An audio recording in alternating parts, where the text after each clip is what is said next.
They take 1 or 2 in and luggage, and they go for traveling around the country. And what sort of price would you be looking at for one of these? Well, the base price is 123,000 euros, but if you take a kind of good equipment, especially on the avionics side, you will stay approximately with 135 to 140 euros. So this is a pretty good all-round little aircraft, really? Absolutely, because we have, well, a kind of 30 to 35% on flight schools, training centers, individual persons, and also charter companies who give this aircraft away for people.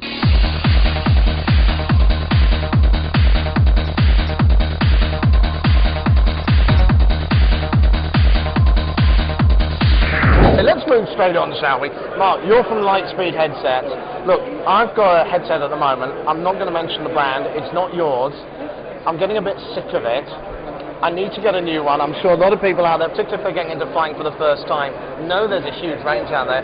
How do you pick a headset? Well, the 3 most common things about picking a headset are comfort. Yeah. It's got to be comfortable. In our market, with active noise reduction headsets, it's also got to be quiet. Yeah. And pilots want really good sound quality. So when they're talking back and forth to the tower, or in our case, if they're listening to music, they just want really good sound quality. Yeah, I like this word music. I want to talk to you about that in a second, actually. The one problem I find is that when I'm listening to air traffic control, if I've got a really good, clean signal, then yeah, it's fine. But sometimes I'm struggling to work out what they're saying. Are there differences in the way that these ear sets are actually made up and why they produce better quality? Yeah, well, first of all, a lot of that has to do with the controller themselves. They talk fast, they're difficult to understand. Yeah. A good audio system in your headset with the speaker and the microphone will help deliver more clearer, crisp communication.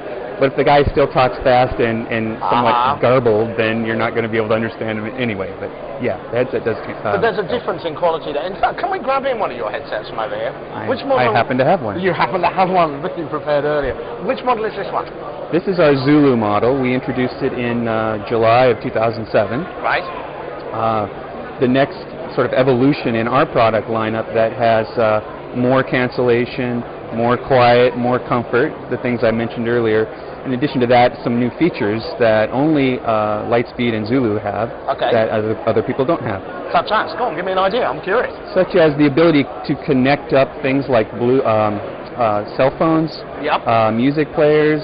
We have both a wired interface. You could plug those devices in here. Right. And that's just a standard sort of mini jack socket that everyone will know if they're MP3 player and that sort of thing. Yep. Exactly. Yep. And you can also connect via the Bluetooth control here if you've got a Bluetooth device. Right. And talk about this active noise reduction, because I think it's made a huge difference. When I switch mine on in the aircraft, it's the difference between having that sort of low hum the whole time, isn't it? Right.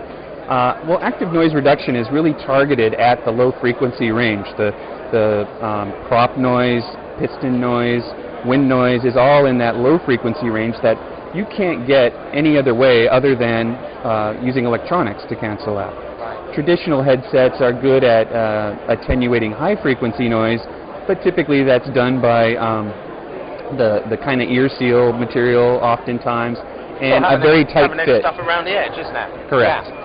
Correct. Yeah. Okay. And how, I must admit, I'm curious. How does it work? What's the basics of it without going into too technical? How does active noise reduction work? Well, basically, and I'm not technical, so it shouldn't be technical. But basically, there is a microphone inside the cup that is listening for noise at a specific frequency and amplitude that we set it at. Right. And then there's a speaker that also generates that same noise within the cup. Right. That's 180 degrees out of phase. So you literally cancel the waves? When the microphone hears that signal at that frequency, and the speaker is making that noise at that frequency, then and when the two signals meet, they cancel each other out. Ideally, right at the ear opening. Well, this is going to be slightly difficult to demonstrate, but I mean, have we got some power in that one? Can I? We do. So if I put these on now, and straight away, actually, this is wonderful because I can't hear Rob, our producer, now. He can't tell me what to do anymore. So is that off or on at the moment? That's off. Okay. And if you switch it on, oh wow.